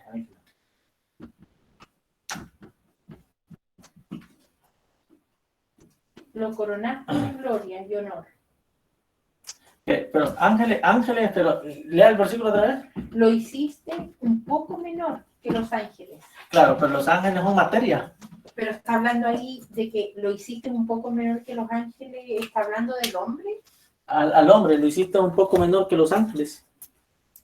Al hombre en su función. Lo hiciste, dice, ¿verdad? Sí. Lo hiciste. Pero, exacto. ¿Recuerdan ustedes que en la cosmovisión que mirábamos al principio, algunos muestran que Dios está involucrado con la materia? No, pero Dios es trascendente, ¿no? O sea, Dios está por sobre la materia y por sobre todo lo que se podría decir espíritu. Dios está más allá de su creación y no se puede comparar en nada con la creación. ¿Es correcto, pastor, sí, decir que Dios está más allá de la creación y también en la creación sustentando todas las cosas? Por supuesto. Por eso se llama la trascendencia y la inmanencia. Dios es trascendente porque está lejos, pero inmanente porque está cerca. Al mismo tiempo está lejos, pero al mismo tiempo está presente. Es una paradoja tremenda. Cuando decimos nosotros, Cristo está sentado a la diestra de Dios el Padre, pero al mismo tiempo está aquí con nosotros. Trascendencia está más allá, pero inmanencia está también cerca. Hermoso, Dios glorioso. Vamos a aprender de Él y a seguir aprendiendo allá en la gloria. Amén, hermano. ¿Qué más dice el texto? Lo coronaste de gloria y honor. Al hombre, sí. Lo coronas, coronas. Gloria, ¿no? De gloria. De gloria y honor. Lo hace señorear en las obras de tus manos. Ajá. Le da dominio, ¿no? La creación. Claro. Le da dominio sobre la creación misma. No para que la creación domine. En la cosmovisión espiritista, ¿no? El espíritu domina sobre el hombre. El chamanismo, ¿no? La cosmovisión mapuche, la tierra no gobierna, o la madre tierra, como le dicen algunos. O cuando hay un huracán o un tornado, es que la tierra ya no soporta. No, hermano, la tierra no es que no. Dios es que dirige todo. Pero en realidad, esa idea de que la tierra ya no soporta es una idea espiritista. Como que la tierra es la que lleva a cabo los eventos. No, mis hermanos, la palabra del Señor habla del decreto de Dios y Él todo establecido y obra según la palabra de su poder. Dice Colosenses, Él sustenta todas las cosas con la palabra de su poder. ¿Qué más sigue diciendo el texto? Pusiste todas las cosas debajo de sus pies. Debajo lo pusiste. Habla pies acá, ¿no? Pusiste. Habla siempre ahí. Y por supuesto, eso tiene que apuntar a Cristo. Según lo que el mismo Hebreo cita en el Nuevo Testamento. Pero ahí habla también de la gloria del hombre en su creación primaria, del primer Adán. Pero como el primer Adán fracasó en su dominio, en su señorío, el segundo Adán cumple lo que el primer Adán no pudo cumplir. Y al final dice, tú le haces señorear sobre las obras de tus manos, tú lo has puesto bajo sus pies, todas las ovejas y los bueyes y también las bestias del campo, las aves de los cielos y los peces del mar, cuanto atraviesa las sendas de los mares. Todo entonces para el salmista apunta al Creador. Ahora bien, vean entonces que en el cristianismo el estudio tiene dos objetivos. No solamente ver el aspecto material de las cosas, sino también conocer la doctrina detrás de ello. En el materialismo histórico no se hace así y en las universidades tampoco. En las escuelas tampoco. No se considera a Dios. Cuando se estudia el cielo, cuando se estudia el espacio, cuando se estudia la tierra, no se considera a Dios. Se considera a sí mismo lo que el razonamiento que se está observando o la materia que se está observando, pero eso no te lleva o no lleva a estas personas a reflexionar como lo hace el salmista aquí en el capítulo 8. Por tanto, eso es contrario a la cosmovisión cristiana. Segundo, la creación misma no es tan solamente un objeto de estudio, sino que la misma es un objeto sino que la misma es un objeto de proporciones doxológicas. En otras palabras, la creación proclama la gloria de Dios. O sea, en una parte nosotros estudiamos la historia o las obras de Dios, pero por otra parte, las mismas obras de Dios proclaman la gloria de Dios. Las mismas obras de Dios. Ve ahí Salmos 19, 1 al 6. Esto, por supuesto, es contrario al materialismo histórico, porque yo debo usar la materia para llevar a el fin o el cabo o el propósito que tengo. Pero en la Biblia vea usted que también las cosas materiales glorifican a Dios. En este caso, las cosas que Él ha hecho proclaman su gloria. Leamos ahí 19, 1 al 6. ¿Alguien lee? Amén. Dice, los cielos cuentan la gloria de Dios y el firmamento anuncia la obra de sus manos. Un día emite palabra a otro día y una noche a otra noche declara sabiduría. No hay lenguaje ni palabras, ni es oída su voz. Por toda la tierra salió su voz y hasta el extremo del mundo sus palabras. En ellos puso tabernáculo para el sol. Y como esposo que sale de su tálamo, se alegra cual gigante para correr el camino. De un extremo de los cielos es su salida y su curso hasta el término de ellos. Y nada hay que se esconda de su calor. A ver, note aquí, hermano, qué importante a lo que se llama como revelación general, ¿no? Por eso los mismos en Romanos que habla Pablo, ellos consideraron la creación, pero adoraron más bien esa creación en lugar del creador. Ahora, note cómo dice que los cielos proclaman la gloria de Dios. Y dice en el versículo 4, por toda la tierra salió su voz. ¿Por medio de qué? Por medio de la revelación general. Por medio de la creación de los cielos, por medio del firmamento, dice, anuncia, y dice el versículo 2, un día transmite el mensaje al otro día, y una noche a la otra noche revela sabiduría. ¿Qué hay detrás de todo esto? El sustentador, que es el creador, dirige todo para su gloria, y esto más bien proclama su grandeza, que Dios es sumamente sabio, inteligente, y sumamente sabio que no puede equivocarse, de lo cual todo Él lo controla. Y dice, por toda la tierra salió su voz y hasta los confines del mundo sus palabras. Y habla acerca del sol, ¿no? Como testimonio de todo el mundo, a todo el mundo, a todas las naciones, de que hay un creador, o el creador que es Dios verdadero, es un Dios de gloria, sabio, y que muestra su revelación general a través de los decretos de la creación. Entonces, de hecho, nuestro razonamiento debería llevarnos a eso. Claro, porque hay una historia de dos científicos, uno era astrónomo, o sea, estudiaban las estrellas y todo eso. Entonces, y había otro que no creía en Dios, y dice que un día lo invitó a su casa a comer. Y este hombre había hecho una maqueta de todo el sistema del universo, la galaxia, los planetas, el sol, la luna. Y el hombre que era ateo le dice, ¡oh, qué maravilla esto! Pero es que esto es espectacular. ¿Quién lo hizo? Nadie, le dijo él. ¿Pero cómo, hombre? Le dijo, eso es irracional.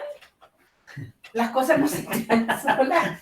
Entonces ahí él entendió de que efectivamente todo lo que nosotros vemos no puede ser producto de nada.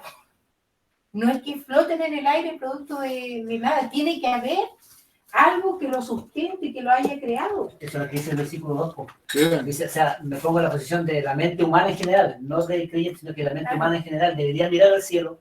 Y ahí dice, un día emite palabra otro día, una noche otra noche, declara sabiduría. Es decir, una mente común debería ver todo lo que pasa en el día y cómo llega la noche y llega el otro día. Y debería llegar a la conclusión de que existe una sabiduría por sobre todo esto. Y de hecho, segunda de Pedro lo dice, po. Dice que ellos, habiendo conocido el que creó los cielos y la tierra desde el principio, ignoran voluntariamente. Ignoran totalmente lo que el Creador ha hecho en sí mismo. Entonces tiene como objeto, algunos científicos estudian la creación, pues, pero al final, ¿por qué terminan siendo absurdos y ridículos al mismo tiempo? Porque ignoran al Creador. Y eso, por supuesto, no le lleva a glorificar a Dios, sino a blasfemar contra Él. El hecho está, mi amado hermano, que estos versículos no hay que cuestionarlos, porque son la palabra infalible de Dios. Los argumentos científicos que no tienen a Dios, esos hay que totalmente saber que son engañosos, y al mismo tiempo también, si no tiene a Dios una cosmovisión, hay que tener cuidado. No importa si tiene un PhD, la Universidad de Oxford, Cambridge. Si esta persona no ve a Dios en los decretos de la creación, hay que tener cuidado, porque al final vamos a terminar creyendo la ciencia cristiana o el desarrollo de la ciencia en lugar de lo que dice Dios. Bien. Tercero, hermano, tercer fundamento marxista. El desarrollo histórico es la lucha de clases, burguesía y proletariado. Mira lo que dice Karl Marx. La burguesía no solo forja su propia destrucción, sino también a su propio sepulturero, el proletariado, dice él. Bien, este hombre estaba obsesionado con esto, de que hay una guerra continua de lucha de clases, burguesía y proletariado. ¿Cómo podemos nosotros refutar esto? Pues de las escrituras. ¿Es cierto? Hay una lucha aquí de ricos y pobres y ricos. Que la burguesía es la que tiene el control y que los ricos son los que mandan y ordenan. Los ricos, el rico y el pobre.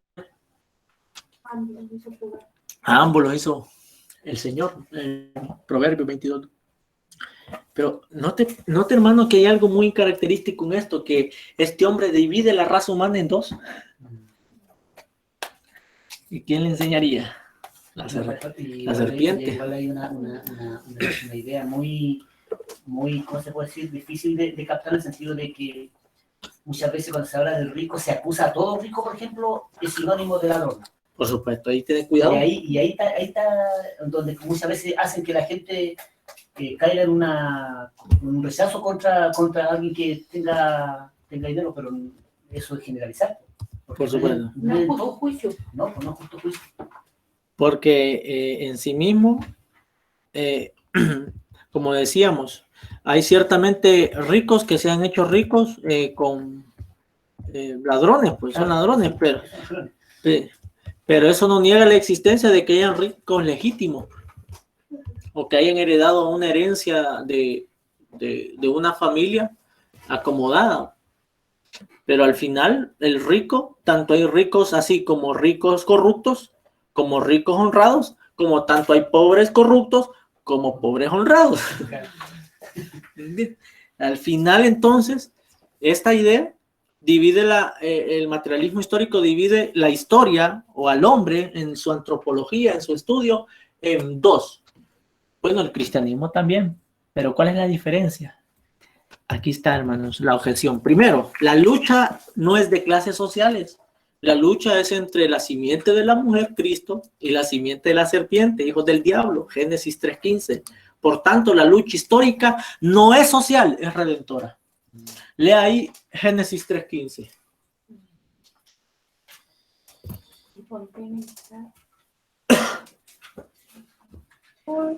Pastor, ¿Sí? que la serpiente quiera hacernos engañar de que la lucha no es contra él, otra cosa. La enemistad entre el hombre y Claro. Por supuesto. Exacto. Sí. Pondré enemistad entre ti y la mujer, y entre tu simiente y su simiente. él mismo te aplastará la cabeza cuando tú hieras su calcañar. Ve ahí, allí habla de dos simientes, ¿no? La simiente de la mujer, que nosotros sabemos que es Cristo, lo que también hay la simiente de la serpiente, que tiene que ver con los hijos del diablo, ¿no? Y con la misma serpiente. Ahora bien, para el materialismo histórico la lucha es social, pero para la Biblia no. La lucha tiene un aspecto histórico redentor.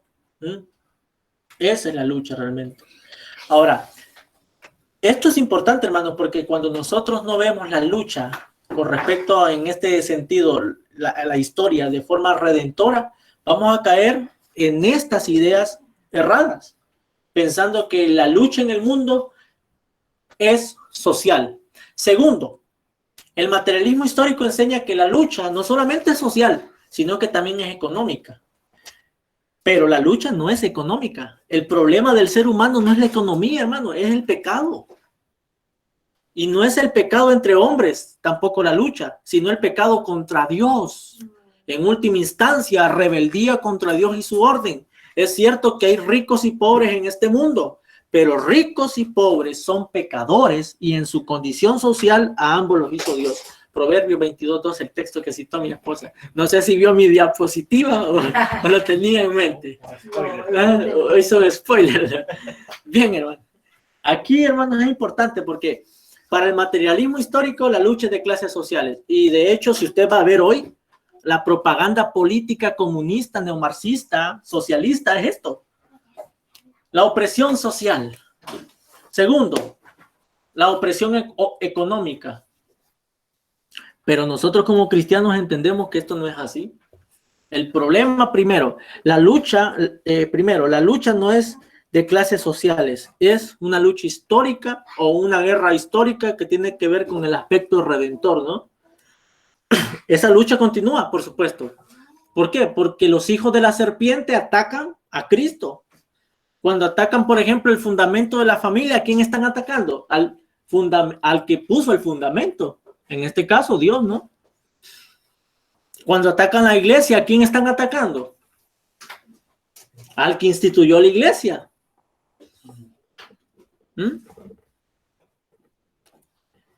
En última instancia, entonces, esa lucha no es una lucha de clases sociales, de ricos y pobres.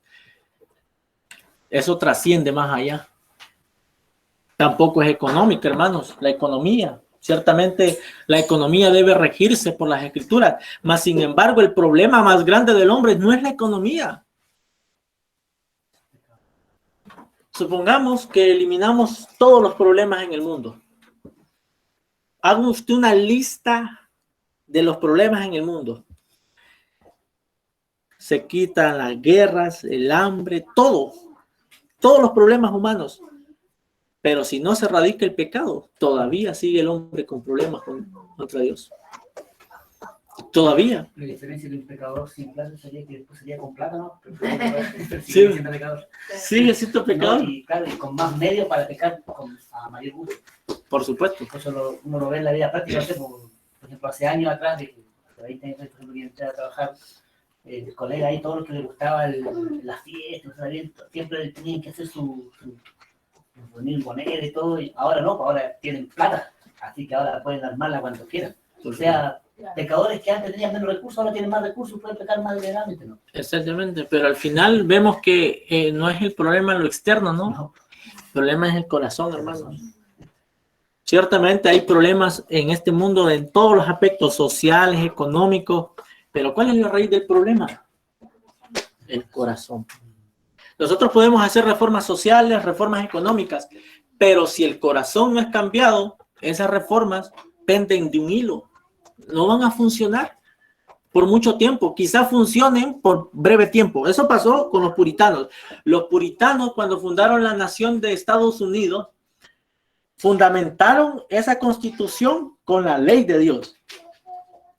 Pero esa sociedad fue creciendo de tal manera que se hizo culturalmente cristiana, con valores cristianos, pero no con una transformación del corazón. Al final, ¿qué está pasando en Estados Unidos? Vemos que hoy en día en Estados Unidos, eso de que era una nación cristiana, hoy en día no lo es. Hay una oposición total a Dios. Hay pocos, pues. La hipocresía del mismo presidente que llegó ahora último. No, no. Habló sobre la Biblia, Tremendo, sí. que trae toda Le va a caer juicio. esa hipocresía. Sí, llegan al poder hipócritamente. Ahora, como decía Jeremías, aunque amontones jabón sobre tu cabeza, la mancha de tu pecado permanecerá. El hombre puede hacer un montón de cosas, hermanos, pero si Dios no trata con el corazón del hombre, la sociedad va a seguir podrida y va a seguir corrupta. Solamente Dios puede traer, primero, transformación de corazón y luego, como resultado, una transformación del entorno. Bien, cuarto, fundamento marxista, la religión es el opio de los pueblos. Bueno, ¿cómo es esto? Y para ello, la filosofía histórica marxista es atea. No encontramos a Dios en el discurso marxista de la historia, encontramos materia, es decir, economía y labor social. Para el marxismo, la materia siempre ha existido y es lo más importante para el hombre. Sin embargo, en la escritura encontramos una creatio ex nihilo, creación desde la nada. Romanos 4:17 habla de esto, Hebreos 11:3. Y también toda obra material tiene el diseño del constructor. Vean lo que dice Hebreos 3:4. Yo conozco a una persona que se convirtió, el Señor lo convirtió con este versículo. Hebreos 3:4. Hebreos 3:4. ¿Alguien lo puede leer?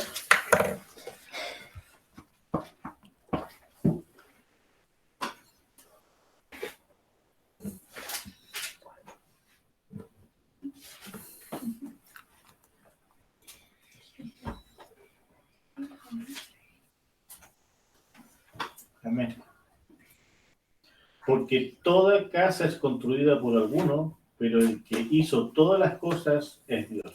Vean lo que dice la primera parte del versículo. ¿No? Eso es racional, pues, porque toda casa es hecha por alguno. Cuando una persona que negaba el punto de la existencia de Dios, cuando leyó este versículo, ese hombre no necesitó nada de demostraciones científicas, nada de evidencialismo. Leyó ese versículo y el Señor lo transformó. ¡Qué poder de la palabra de Dios, hermano!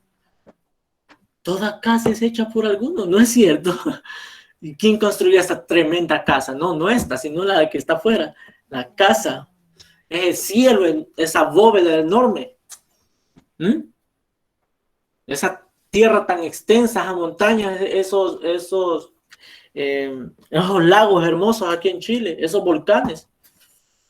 Ahí podríamos decir que esas son causas secundarias y una causa primaria, porque tiene que haber, es ilógico pensar que las cosas se sustentan de nada. Es irracional, de hecho. Claro.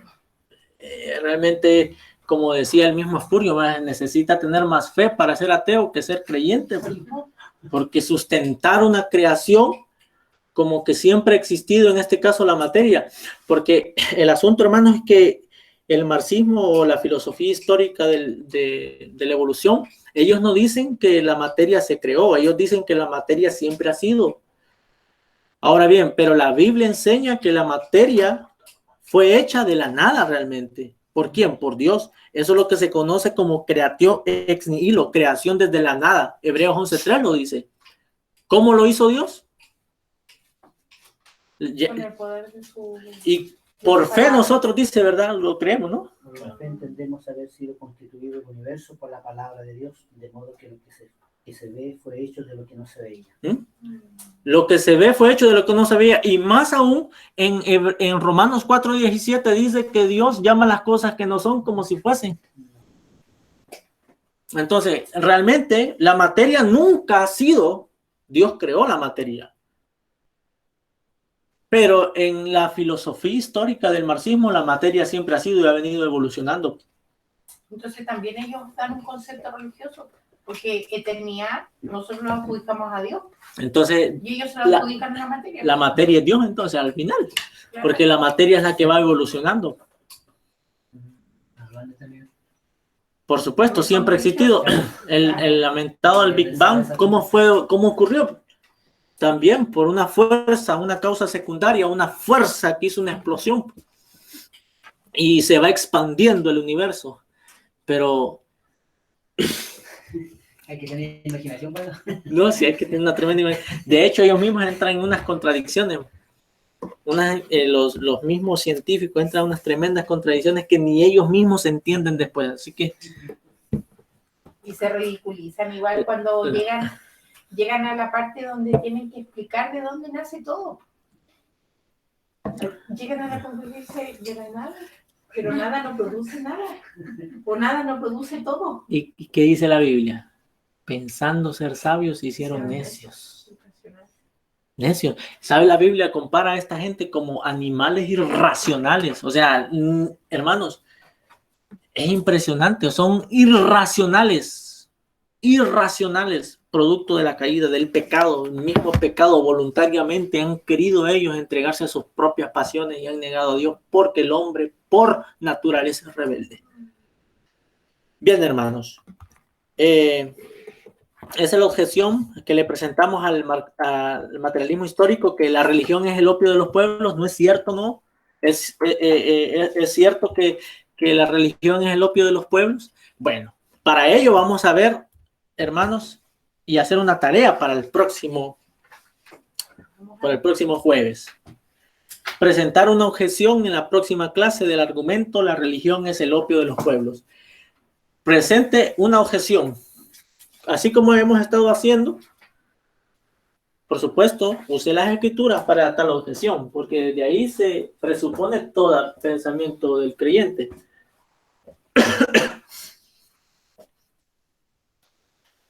Que presentar, cada uno de los que están también en línea, presentar una objeción. Objeción significa un contraargumento, ¿no? Una refutación, ¿no?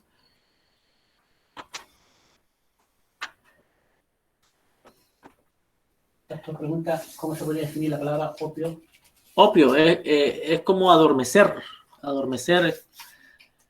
Es como una droga. Sí. El opio era una droga que se usaba básicamente en Asia o China, Sí. como tipo... De hecho, se usa como De la hecho, droga, amapola. Sí, es una droga que adormece. Pastor, ¿Sí? disculpe, ¿cómo fue que dijo que era presentar una contra... Una objeción sobre la... Un contraargumento. un contraargumento? Contraargumento al argumento la religión es el opio de los pueblos. Ese es un argumento marxista muy conocido. Es el Juan 3:16 de los marxistas. Sí, pues. Exactamente, así mismo ese desde ahí se presupone toda su idea. Así que para la próxima clase, mis amados hermanos, ruego que traigan un contraargumento a este argumento. La religión es el opio de los pueblos. Si quiere escribir un libro sobre eso, bueno, mejor. Pero hasta donde pueda. Amén. En la próxima clase vamos a estar viendo el determinismo y también el posmodernismo. Y al finalizar vamos a estar viendo algunas maneras de interpretar la historia y de qué forma también nosotros podemos desarrollar un esquema histórico durante la historia. Eso nos va a capacitar a interpretar los hechos históricos desde la cosmovisión cristiana, o mejor dicho, desde las escrituras. Amén, hermano. ¿Alguna pregunta? Desde el comienzo. ¿Está grabado, cierto? Sí, está grabando. ¿Volver a ver el video? Sí, el hermano está grabando. Si hay algunos conceptos que no entendieron, lo voy a hacer la definición para que podamos entender. Bien, esta es la tarea y la siguiente semana vamos a ir desarrollando más. Bien, todos allá en línea, en casa. Claudio mandó la definición del opio. Sí, qué bueno. Opio es el líquido que se extrae de la planta adormidera y con él se fabrican algunos medicamentos y otras drogas con la heroína. Se considera una de las sustancias más adictivas que existen, dado el alto grado de tolerancia que consigue nuestro cuerpo si lo tomas de manera habitual. Gracias por ese aporte. En otras palabras, tiene la idea de lo que trata de decir Marx es que la religión tiene dormida a las personas para que no hagan la realización de la revolución contra la burguesía, para que no disfruten el paraíso aquí en la tierra o el desempeño económico que, según ellos, todos merecen. ¿Y quién más dijo aquí?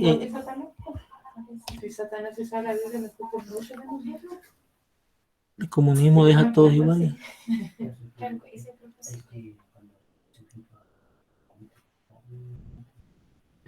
El comunismo, dice aquí, alguien dijo, Ico, deja a todos iguales, pero para la pobreza. La miseria, ¿no? Tiene como característica. Porque ignora la naturaleza del hombre, que el hombre es corrupto. Corrupto, y solamente Cristo nos puede hacer dar un sentir de negarnos a nosotros mismos, y en este caso ponernos en lugar de otro y ayudar con compasión. De ahí todo sistema caído no puede dar redención como lo hace Cristo Jesús, Señor nuestro. El asunto es que esta gente es bien aguerrida, pues, y debemos nosotros ser así también, hermano. Con la palabra del Señor, ser filosos, como esos cuchillos que cortan carne, ¿no? Así de bien nosotros con la palabra del Señor debemos desbaratar todos esos argumentos. Ese versículo que mi esposa cita siempre, derribando todo argumento, toda altivez. Estos son todos argumentos, altivez que se levantan contra el conocimiento de Cristo. No es lo mismo decir el comunismo es del diablo que saber el fundamento del comunismo y refutarlo. Todos decimos, bueno, el comunismo es del diablo, pero ¿por qué es del diablo? ¿Cuál es el fundamento? ¿Qué objeción vamos a presentar? Porque ciertamente es una verdad universal, el comunismo es del diablo, pero ¿cómo le podemos nosotros refutar? Con esa posición no vamos a refutar a nadie. Solamente estamos declarando una verdad, pero necesitamos conocer el fundamento y luego presentar la objeción, en este caso la refutación con las escrituras. Amén, hermanos. Terminamos acá. Hermano Víctor, puede orar, por favor. Dios y Padre.